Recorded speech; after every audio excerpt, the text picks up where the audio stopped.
J'espère que vous allez bien, moi ça va très bien. Je vais vous montrer dans cette vidéo comment les Sénégalais sont très différents des Ivoiriens. L'éducation seulement sénégalaise est très différente de l'éducation ivoirienne. Mais tout d'abord, devise. Union, discipline, travail, papatoya. Hymne national. Bang bang bang, j'adore les bérets, le papatoya, j'adore les bérets. Mais qu'est-ce qui se passe? Mais il faut savoir qu'au Sénégal, ici, les enfants sont protégés de 0 jusqu'à 50 ans. Les parents ne laissent jamais les enfants sans vigilance au fait. Pourtant, en Côte d'Ivoire, dès que tu as 14 ans, tu as 15 ans, tu peux même quitter la maison, aller te promener comme tu veux, revenir à l'heure que tu veux. Surtout nous, les gens d'Abobo, à Niamey, là. Ou tu peux sortir 10 ans, 11 ans. Il suffit juste d'appeler que tu vas bien, c'est tout. Mais au Sénégal, c'est impossible. Les parents surveillent les enfants comme si ils allaient mourir demain. Les enfants sont surveillés. Dans le domaine social aussi, pareil. Même à l'école, scolarité. Un enfant sénégalais, exemple, un enfant sénégalais peut aller à l'école primaire jusqu'à l'université, jusqu'en terminale, disons jusqu'à l'université. Ses parents ne vont jamais le quitter des yeux au fait. Il est toujours surveillé, tout le temps surveillé. Quand il va à l'école, il a l'argent pour ça. Quand il doit se déplacer, il a l'argent pour ça. Et quand il doit manger, il a l'argent pour ça. Et il dort à la maison. Le surplus est que le gouvernement sénégalais donne une bourse d'études aux personnes qui ont obtenu le bac. Même si tu as eu le bac avec le point exact, tu as une bourse. Contrairement à la Côte d'Ivoire, même si tu as eu le bac avec 700 points, je ne pense pas que tu aies une bourse. Nous, comme ça, on n'a pas eu accès à notre bourse jusqu'à maintenant. Tu n'as aucun soutien du gouvernement. Les parents même ne savent même pas souvent si tu es inscrit à l'université ou pas. En Côte d'Ivoire même, surtout les parents de Djoula, ils ne savent même pas si tu es inscrit ou tu n'es pas inscrit ou Les gens qui sont un peu favorisés, ce sont les gens de Cocody Rivera. Eux, en partant, les parents peuvent leur donner un peu d'argent de poche, transport, tout et tout. Mais pour nous, les gens d'Abobo, à Niamey, on est obligé d'aller chercher nous-mêmes le transport, chercher la scolarité, chercher à manger pour aller jusqu'à l'université. Aucun soutien familial. Et ça s'étonne que les étudiants ivoiriens arrêtent les écoles. Ils arrêtent tôt l'université, ils arrêtent tôt après le bac. Parce qu'on n'a pas de soutien. Le gouvernement même, tu as eu le bac, on doit te donner une bourse. Tu n'as pas accès. Tu dois démarcher comme si tu cherchais la route du paradis pour avoir l'argent. 0. Au Sénégal, dès que tu obtiens le bac, même pas avec mention, tu as au moins 40 000 chaque fin du mois, ou soit je sais pas 25 000 chaque fin du mois. Ça peut t'aider. Et puis même quand tu arrives en master au Sénégal, l'argent augmente. En Côte d'Ivoire, non. Bourseau, parents, tu as le bac, heureux, tout le monde est heureux, tu as le bac, on te jette dans une école là-bas. Et ce qui me tue, c'est l'université virtuelle. Je ne sais pas ce qu'on s'en va faire à l'université virtuelle. Quand vous nous balancez là-bas, on va faire quoi à l'université virtuelle? Tout est virtuel. Déjà, on n'aime pas aller à l'école. Virtuel, tu vas apprendre quoi? Donc l'éducation sénégalaise et puis ivoirienne, c'est très différent. Les parents sénégalais veillent sur les enfants comme si c'était des enfants qui allaient mourir demain. Eux, ils suivaient tous les faits et gestes. Un Sénégalais ne peut pas sortir plus d'une journée qu'on ne va pas appeler pour savoir où il est. Mais chez nous-mêmes, tu peux aller jusqu'à faire week-end de 2 jours, 3 jours, sans même que tes parents savent où tu es allé faire le week-end. Au Sénégal, ici, c'est impossible. Moi, par exemple, je suis allé au Mali très jeune. Depuis que j'avais 14-13 ans, je suis allé au Mali. Moi seul. Mes parents n'ont jamais su que j'étais allé au Mali. Excusez-moi, mais c'est vrai. Si vous voyez cette vidéo, ne me jetez pas la pierre, mais j'étais curieux. Personne n'a su que j'étais allé au Mali. Mais c'est impossible qu'un enfant sénégalais sorte de la maison juste une journée, que personne ne sait où il est. C'est très rare. Parce que les parents sénégalais, ils sont comme ça. Ils sont derrière les enfants, on dirait, je suis comme Tarzan. Non seulement les parents te laissent grandir toi-même, tu connais déjà l'argent, tu sais comment chercher l'argent. Ça va, eux-mêmes, ils donnent l'argent à leurs enfants. Même si l'enfant a un doctorat, il a l'argent de poche. Même s'il dépasse doctorat, il a l'argent de poche. On ne peut pas être pareil. C'est l'éducation, c'est très différent. Nous, on s'en fout. Sauf quelques 1% de la population ivoirienne, dans les gens de Cocody, tout et tout, eux, ils surveillent très bien. Mais à part ça, nous, les autres, là, Je suis choqué, Emmanuel. J'espère que vous allez bien. Moi, ça va très bien. Ça, c'est un sujet un peu complexe.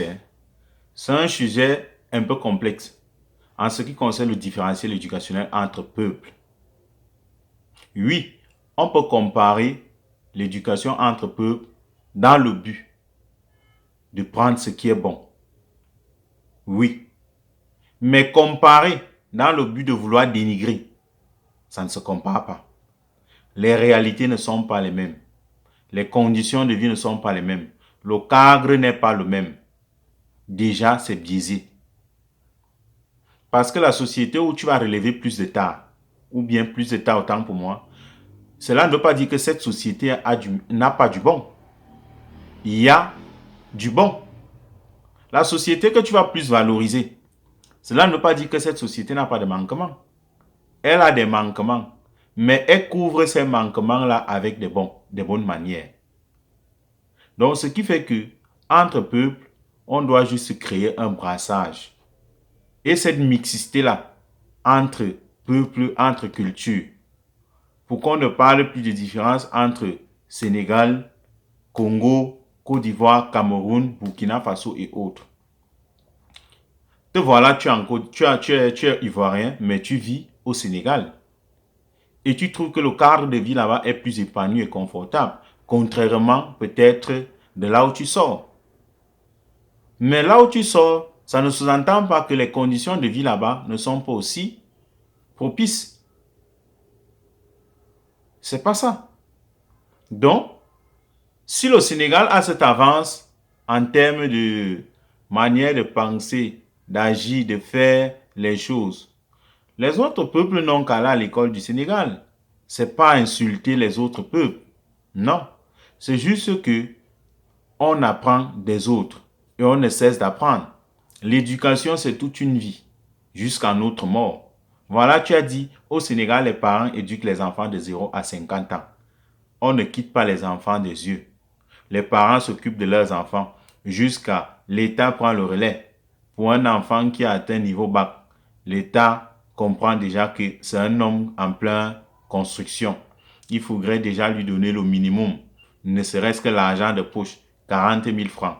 Quand il rentre à l'université, il y a des avantages qui continuent. Voilà ce que tu expliques. Cela ne veut pas dire que si ça manque dans la société ivoirienne, c'est que la société ivoirienne est mal construite. Non. Ce qui est sûr, la société ivoirienne a au moins quelques points bons dans un domaine que l'autre société ne peut pas avoir. Mais je réitère une chose. Le Sénégal réussit à couvrir du moins bon avec du bon. Raison pour laquelle on aura tendance à croire qu'ils sont mieux dans tous les domaines. Et c'est une réalité. On ne l'invente pas. Les témoignages sont là chaque jour qui prouvent que l'homme sénégalais et la société sénégalaise en général est bien construite, organisée, bien constituée. On ne l'invente pas. On voit les vidéos chaque jour. On entend des témoignages chaque jour. Ce que nous autres peuples africains, on doit faire, c'est juste aller à l'école du Sénégal. C'est pas vouloir dénigrer nos pays. C'est pas vouloir dire que l'éducation peut-être est en manque ou bien elle est ratée dans nos sociétés. Mais non. C'est juste que on doit aller copier ce qui marche. Quand on arrive par exemple en Occident, l'éducation est totalement différente. Et parfois quand tu arrives, par exemple en Allemagne, la première des choses qu'on va t'apprendre, c'est la langue. La deuxième des choses, intégrer dans la culture, c'est-à-dire que tu t'intègres et tu t'imprègnes la culture allemande.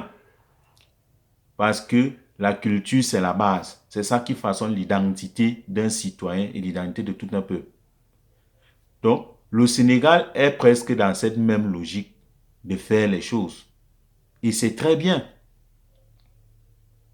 C'est très bien. Et quand on voit juste l'éducation des enfants, on ne va pas voir que la société sénégalaise s'est construite sur plusieurs siècles, s'il faut le dire. Donc, rien n'arrive au hasard. Parce que quand l'éducation échoue, en principe dans une société, c'est parce que les bases ont été faussées. Et beaucoup de pays africains connaissent ça. Il y a les parents qui renoncent à leurs obligations. Il y a les parents qui, avec la modernité, ne savent réellement plus leur place. Il y a des systèmes éducatifs qui ne sont réellement plus adaptés pour pouvoir donner les conditions éducationnelles qui vont aux enfants. Il y a des tas dans des sociétés qui font en sorte que les mœurs et autres soient dépravés. Donc, il y a plusieurs paramètres qui encadrent le système éducationnel d'un peuple. C'est en corrigeant En revoyant d'abord tous ces tas-là, tous ces manquements, qu'on peut réussir à améliorer les conditions éducationnelles dans un pays. Mais il y a des preuves des pays où il n'y a même pas d'avoir la volonté de faire ça. On ne peut que commencer à envier les autres. Les autres n'ont pas fait la magie. Les autres ont juste compris ça. Et ils essayent de s'améliorer chaque jour. Comme je dis, l'éducation, c'est toute une vie. Même les Sénégalais qu'on peut prendre pour un modèle de société, ce sont des gars qui, c'est pas la force et la rigueur disciplinaire qu'ils arrivent à être des modèles qu'on a au quotidien. Rien ne s'invente. Et on peut juste copier ça. Pourquoi quand on arrive en Occident, on a obligation de s'adapter à cette société? Je vais le répéter. On a obligation pour que la société déjà nous accepte. C'est pas dans l'optique d'insulter peut-être les sociétés africaines. Donc, si le Sénégal a atteint ce niveau-là, nous autres, nous sommes appelés à nous aligner juste, à apprendre ces bonnes manières et aller les adapter à notre réalité, si c'est adaptable. Adapter ce qui est bien et ce qui marche. On ne va demander à personne de devenir un Sénégalais. Là, c'est impossible. Parce que ton ADN est d'abord ivoirien, camerounais, et tu es dans la condition de vie camerounaise ou ivoirienne. Donc, tu ne peux que copier et t'inspirer de ce qui est fait de bien dans la société sénégalaise. Tu l'appliques juste dans ton quotidien. Et ça fait un boom éducationnel en fait. Ce sont des gens qui travaillent beaucoup pour améliorer leurs conditions de vie, pour améliorer leur cadre de vie, pour avoir pour avoir une société, un modèle de société type, presque dans tous les domaines. Donc, c'est un effort permanent pour des sociétés. Parce que quand on va regarder, par exemple, certaines de nos sociétés, tu vois peut-être le niveau d'insalubrité, le niveau de dérèglement de certaines de mœurs ou bien de certaines manières. Tu regardes d'autres sociétés, comment elles s'organisent avec le peu de moyens qu'elles ont. Tu ne comprends rien. À la limite, tu es un peu perplexe, un peu perdu dans ta tête. Tu te cherches. Tu demandes pourquoi chez nous ça ne marche pas comme ça marche ici. Pourquoi les choses ne sont pas faites ici comme c'est fait chez nous? C'est juste d'avoir à la base une question de volonté. Une question de volonté. Et la première des choses, c'est de reconnaître d'abord notre position où nous sommes. Et penser, voir ce qu'on doit faire pour que les choses s'améliorent. Il n'y a pas de sorcellerie à ça. Il n'y a pas de magie.